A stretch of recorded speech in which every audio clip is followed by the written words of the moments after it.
अस्सलामुअलैकुम स्टूडेंट्स, मैं doctor Haseeba Khatoon, lecturer from Marwari college, subject Urdu. आज हम लोग इलेक्टिव उर्दू में पढ़ने जा रहे हैं मुसन्निफ़ रामलाल का सफ़रनामा। वो अपने सफ़रनामा में क्या लिखे हैं वो हम लोग देखते हैं, उनके तजुर्बा में शामिल होते हैं। तो चलिए ध्यान दीजिएगा। रामलाल का ताल्लुक़ पाकिस्तान से है। वो पहले पाकिस्तान में ही रहते थे जब मुल्क आज़ाद नहीं हुआ था। तब तक़सीम वतन के बाद हिंदुस्तान चले आए। एक बार फिर उन्हें दोबारा बतौर अदीब वहाँ जाने का मौका मिला। उस वक्त इनके एहसास क्या थे, उन्होंने अपने सफ़रनामे ज़र्द पत्तों की बहार में पेश किया है। 1980 को वो पाकिस्तान जा रहे थे। 1980 ईस्वी को वो पाकिस्तान जा रहे थे। इससे पहले एक दफ़ा इनकी दरख्वास्त मुस्तरद कर दी गई थी, यानी कि नामंजूर कर दी गई थी। मगर इस बार मुनीर अहमद शाह की सिफारिश पर उन्हें इजाज़त मिल गई। वहाँ इनका कोई रिश्तेदार नहीं है, वहाँ इनका कोई रिश्तेदार नहीं था, लेकिन वो अपने कलमकारों से मिलने जा रहे थे। जो अदीब थे, जो मुसन्निफ़ थे, उन लोगों से ये मिलने जा रहे थे जिनसे ख़त व किताबत का सिलसिला जारी था। वो म्यांवाली में पैदा हुए। इनके अजदाद राजस्थान से वहाँ पहुँचे थे। इससे पहले इनके अजदाद कश्मीर और वज़ीरिस्तान के किसी इलाके में रहते थे।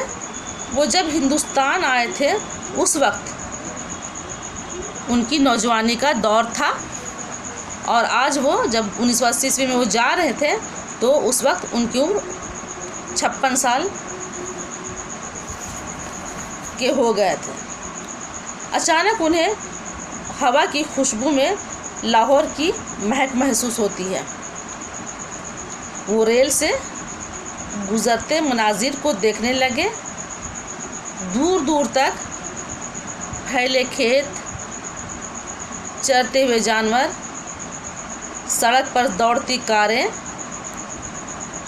लेटे लेटे बांसुरी बजाता नौजवान, धूप पर कपड़े सुखाती दो शेज़ा यानी लड़कियां, और वो माजी के दरीचों में झांकने लगते हैं, यानी अपने गुज़रे वक्त को याद करने लगते हैं। और उन्हें याद आता है अपना काम सीखना। फिर उन्हें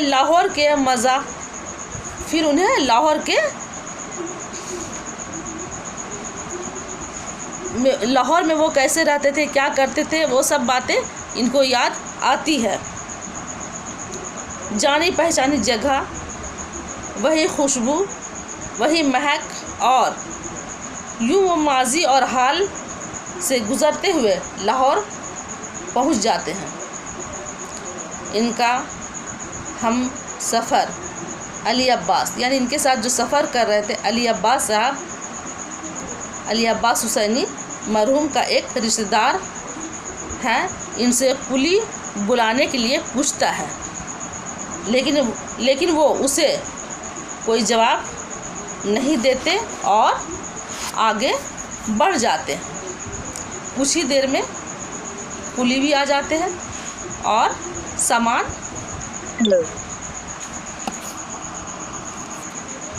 उठाने लगते हैं, क्योंकि मंजिल तो अब आ ही गया था और प्लेटफार्म पर उतर जाते हैं, है ना। और फिर कुलीन का सामान उठाकर चलने लगता है। सैकड़ों मुसाफिर रेल से उतर रहे हैं। सफ़र की गर्द में लेटे हुए कुली इनका सामान एक तरफ रख देता है। पासपोर्ट की चेकिंग की जाती है। वहाँ सब पंजाबी बोल रहे हैं। ज़्यादातर लोग शलवार कमीज़ पहने हुए हैं। वो पंजाबी में किसी से पूछते हैं, क्या हमें लेने आने वाले बाहर खड़े हैं? इतने में उन्हें एहराज नकवी दिखाई देते हैं, जो जल्दी से इनके हाथ से पासपोर्ट और वीज़ा लेकर कस्टम वालों की तरफ चला जाता है। इनके सामने 3 मुस्कुराते चेहरे आकर खड़े हो गए। डॉक्टर आगा सुहेल, ताहिर तोनसवी और अफसार अब्दुल अली, ये भी लखनऊ के हैं। वो अब लाहौर की अदबी महफिल में जगमगा रहे हैं। लाहौर के हैं लेकिन अब ये लोग लखनऊ के ही थे, लेकिन अब लाहौर में हैं और अदबी महफिल में जगमगा रहे हैं। पिछले साल ताहिर तोनसवी डॉक्टर मसूद हसन रिजवी पर रिसर्च करने लखनऊ आया था। वहाँ इनका 2 महीने साथ रहा।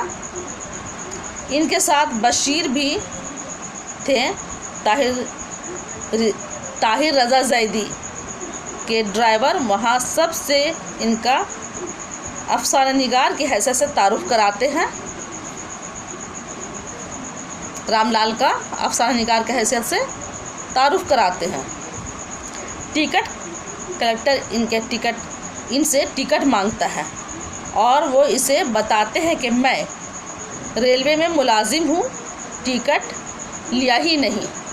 मैं रेलवे में मुलाजिम हूँ, इसलिए टिकट लिया ही नहीं। उन्हें जाने की इजाज़त मिल जाती है। आगा सुहेल मुस्कुरा कर इनसे कहता है, अब लाहौर में हो। यानी कि आगा सुहेल उनसे मुस्कुरा कर कहता है कि अब आप लाहौर में हो, कोई ख्वाब नहीं है, आप लाहौर पहुंच गए हो। वो उन्हें बताता है कि मैंने 16 अगस्त 1947 को यहाँ से आखिरी तनख्वाह ली थी। रामलाल बताते हैं कि वो 1947 ईस्वी में यहाँ से आखिरी तनख्वाह लिए थे। स्टेशन के बाहर इनके लिए वो कारें मौजूद थी। स्टेशन के बाहर इनके लिए 2 कारें मौजूद थी। एक तो अफसार अब्दुल अली की थी, दूसरी ताहिर ज़ैदी ने भिजवाई थी। वहीं पर राहत सईद और हसन अस्करी भी मौजूद थे। इन दोनों से रामलाल का पहली बार तारुफ हुआ, यानी पहली बार मुलाकात हुई। राहत सईद BA में टेक्निकल मैनेजर है और राहत सईद PIA में टेक्निकल मैनेजर है और अक्सर दूसरे मुल्कों में घूमते रहते हैं। वो इनकी वजह से इसी शाम को कराची जाने का प्रोग्राम बना चुके थे। इसके अलावा एक दिन कबल किसी ज़रूरी काम से कराची जाने वाले उर्दू के मुनफरिद नक़ाद महमूद अली सिद्दीकी भी इनके लिए मौज़रत के साथ ये पैगाम छोड़ गए थे कि कराची में मुलाकात होगी। अचानक आगा सुहेल ने इनसे पूछा, लाहौर को कुछ बदला हुआ पाया? इनकी आंखें एक कहानीकार की आंखों की तरह रामलाल पर टिकी हुई थी कि देखते हैं रामलाल का रिएक्शन क्या होता है। उन्होंने जवाब दिया, बहुत कुछ तो वही है, बहुत कुछ नया सा भी है। दोनों गाड़ियां आगा सुहेल की यहाँ पहुँची। इनके बेटे से पहली बार रामलाल की मुलाकात हुई। आगे बढ़कर इसने उन्हें सलाम किया, हाथ मिलाया और इनका सामान बशीर की मदद से उतरवा कर अंदर ले गए। रामलाल अपने पाकिस्तानी दोस्तों अफसार अली, ताहिर तोनसवी, एहराज नकवी, मोहम्मद हसन अस्करी, राहत सईद के साथ ड्राइंग रूम में जा बैठे। आगा सुहेल अंदर चाय का इंतज़ाम करने गया था। इसने अंदर आकर कहा, आपको अपने एक देरीना रफ़ीक से मिलाऊं। वो रामलाल से कहते हैं कि मैं आपको एक अपने देरीना रफ़ीक यानी पुराने दोस्त, पुराने अजीज़ से मिलाऊं। इस तरफ फ़ोन पर अहमद नदीम कासमी थे, वो फ़ोन पर बात कर रहे थे। फ़ोन पर अहमद नदीम कासमी थे, जुमा की वजह से घर पर थे। एक मुद्दत के बाद 1942 ईस्वी के बाद रामलाल ने इनकी आवाज़ सुनी। इतने करीब से इस शहर में इन पुराने वाकिफ़कारों में दो ही थे, एक अहमद नदीम कासमी और दूसरे मिर्ज़ा अदीब। उन्होंने पूछा कब आए? उन्होंने बताया बस अभी आया हूँ। रामलाल ने बताया बस अभी आया हूँ। कब मिलोगे? नदीम साहब ने कहा कब मिलोगे? फिर रामलाल ने बताया कि वो मुल्तान जा रहे हैं, वापस आकर मुलाकात करेंगे। इसके बाद रामलाल साहब नहायत धोए आगा सुहेल की बेगम इसके बाद रामलाल साहब नहाए धोए फ्रेश हुए और फिर आगा सुहेल की बेगम और बच्चों से मुलाकात की और ये तय पाया कि पहले मुल्तान हो आया जाए, पहले मुल्तान से होकर आता हूँ और वापस आते ही यानी वापस आने के बाद ही दूसरों से मुलाकात की जाएगी।